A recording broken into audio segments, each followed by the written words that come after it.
আম গাছ জাম গাছ বাঁশঝাড় যেন মিলেমিশে আছে ওরা আত্মীয় হেন। হ্যাঁ বন্ধুরা, আমি কিন্তু এখন আপনাদেরকে নিয়ে এসেছি বাঁশবাগানে। ছোটবেলায় মা যখন ঘুম পাড়াতো তখন বলতো বাঁশবাগানে মাথার উপর চাঁদ উঠেছে ওই, মা গো আমার শলকবালা কাজলা দিদি কই। না বন্ধুরা, আমি আপনাদেরকে কবিতা শোনাতে আসিনি, আমি আসিনি আপনাদের সাথে মজা রহস্য করতে। আমি এসেছি গুরুত্বপূর্ণ একটি বিষয়ে, অর্থাৎ এই বাঁশবাগান আমাদের জাতীয় সম্পদ। গ্রামীণ ঐতিহ্যের এই পথদেশে বাঁশবাগান খুব জনপ্রিয় একটি সম্পদ, যে সম্পদের পিছনে রয়েছে কৃষি, কৃষক এবং সমৃদ্ধি, অর্থনৈতিক ফসল এবং এই বাঁশের বহুবিধ কার্যক্রম। অর্থাৎ গ্রামীণ যে সকল ঘর বাড়ি তৈরি করা হয়, শুধু তাই নয়, আমি আপনাদের যে বিষয়টি অবতারণা করতেছি সেটা হলো কৃষিক্ষেত্রে পান চাষ করতে হলে এই বাঁশের বড় অবদান রয়েছে। আমি মূলত অবতারণা করতেছি আপনাদেরকে এই বাঁশবাগানের বাঁশের এই ওয়াশি তৈরি হয় এবং এই বাঁশ দিয়েই তৈরি করা হয় পানের ব্রোজ, যেখানে লক্ষ লক্ষ টাকার পান বিক্রি করে আমাদের দেশের সমৃদ্ধি হয় এবং পানের এই মূল্যবান নির্যাস দিয়ে তৈরি করা হয় বিভিন্ন প্রকার ঔষধি। আর সেই ঔষধি কিন্তু আমাদের নিজেদের রোগ প্রতিরোধক, দেহের প্রতিরোধক হিসাবে কাজ করে। যা হোক, আমি আপনাদেরকে যে কথাটা বলছিলাম, আমি এখন দাঁড়িয়ে রয়েছি কুষ্টিয়া জেলার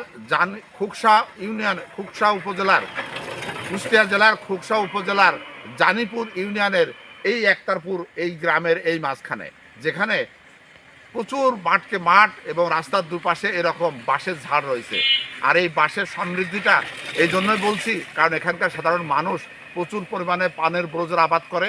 হিন্দু অধ্যুষিত এই এলাকাগুলো পান ব্রোজের সমৃদ্ধ এবং উর্বর মাটি এবং উঁচু মাটি হওয়ার কারণে এখানকার সাধারণ মানুষগুলো কিন্তু এই মাটি তারা পান গাছের জন্য উপযোগী মনে করেন। কৃষি সম্প্রসারণ অধিদপ্তরের মোতাবেক এই উপজেলার প্রায় 60% পানের ব্রোজ এই খুকসার জানিপুর ইউনিয়ন বা একতারপুর ইউনিয়নের মধ্যে সীমাবদ্ধ রয়েছে। তবে যেটাই বলি না কেন, বাঁশ চাষ করে এখানকার সাধারণ মানুষরা যেমন একদিকে অর্থনৈতিকভাবে স্বাবলম্বী হন, ঠিক তেমনই পানের ব্রোজ করতে গেলে এই বাঁশের নিজেদের ঝাড় থাকার কারণে তারা অনেকটাই সাশ্রয় হয়। আর সেই সাশ্রয় কারণে বাঁশের কদর রয়েছে এখানে। শুধু এখানকার চাহিদা পূরণ করেই নয়, আমার জানা মতে বিভিন্ন জায়গায় কুষ্টিয়া জেলার বিভিন্ন প্রান্তে বা ঢাকা বা চিটাগাং বিভিন্ন জায়গায় এই বাঁশ কিন্তু এখান থেকে রপ্তানি হয়, যেখানে ওখানে আবার পানের ব্রোজের জন্য সেগুলো ব্যবহৃত হয়। বন্ধুরা, আমি আপনাদের কাছে যে বিষয়টি তুলে ধরলাম, এটা একটি গুরুত্বপূর্ণ সম্পদ এবং বাঁশ ব্যবহৃত হয় না কোথায়, জন্ম থেকে শুরু করে মৃত্যু পর্যন্ত বাঁশের ব্যবহার রয়েছে। আগেকার আমলে এই বাঁশের চুচালি তুলেই কিন্তু সন্তানের নাড়ি কাটা হতো। এখন আধুনিকতার যুগে সেটা নাই, কিন্তু এখন কিন্তু সেটা বলবৎ রয়েছে।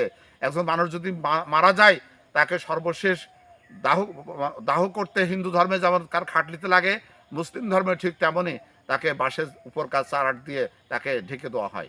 যা হোক, আমি আপনাদের কাছে যে বিষয়টি বলছিলাম, যে অত্যাবশ্যকীয় এই বাঁশের চাষ করে এখানকার সাধারণ কৃষকরা স্বাবলম্বী এবং তারা অর্থনৈতিকভাবে তারা স্বাবলম্বী হচ্ছে।